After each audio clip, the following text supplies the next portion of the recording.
Christmas வேற நெருங்கிட்டே இருக்கு. நம்ம இந்த கிராஃப்ட் செய்யலைன்னா எப்படி? சரி வாங்க கிராஃப்ட் செய்ய போலாமா? அதுக்கு நான் வந்து எல்லோ கலர் ஷீட் எடுத்திருக்கேன். இதுக்கு வந்து கிரீன் கலர் ஷீட் தான் நல்லா இருக்கும். ஆனால் என்கிட்ட வந்து கிரீன் கலர் இல்லை, ரெட் கலர் இல்லை, அதனால வந்து எல்லோ கலர் ஷீட் எடுத்திருக்கேன்.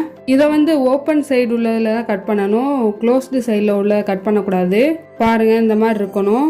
நான் வேற ஏதோ பண்ணிட்டு இருக்கேன். இது வந்து எப்படி செய்யறதுங்கிறதே நான் மறந்து போய் என்னமோ பண்ணிட்டு இருந்தேன். அப்புறம் தான் எப்படி பண்ணி பார்த்து கரெக்டா ஒரு வழியில வந்துட்டேன். ஃபர்ஸ்ட் இந்த மாதிரி முன்னாடி மடிச்சிட்டோம்னா அதுக்கப்புறம் ஆப்போசிட் சைட்ல இந்த மாதிரி மடிச்சுக்கோங்க. நான் மடிக்கிறத பார்த்தாலே உங்களுக்கு தெரியும் எப்படி மடிக்கிறேன்னு. இதே மாதிரி நீங்க பண்ணிட்டே வந்தீங்கன்னா ஒரு லீஃப் ஷேப்ல வரும். இந்த க்ளூ வந்து ஒழுங்காவே ஸ்டிஃபா நிக்காம இருந்துச்சு. நீங்க வந்து வேற க்ளூ வேணா யூஸ் பண்ணிக்கோங்க. இது வந்து காய வந்து ரொம்ப நேரம் டைம் எடுக்கும். இங்க பாருங்க, நான் கொஞ்சம் கொஞ்சமா ஒட்டி எடுத்துட்டு வந்திருக்கேன். இதுக்கப்புறம் வேற ஏதாவது கிறிஸ்மஸ் டெக்கரேஷன் பண்ணலாமான்னு கமெண்ட் பண்ணுங்க. அப்படியே இந்த கிராஃப்ட் எப்படி இருக்குன்னு கமெண்ட் பண்ணிட்டு போங்க.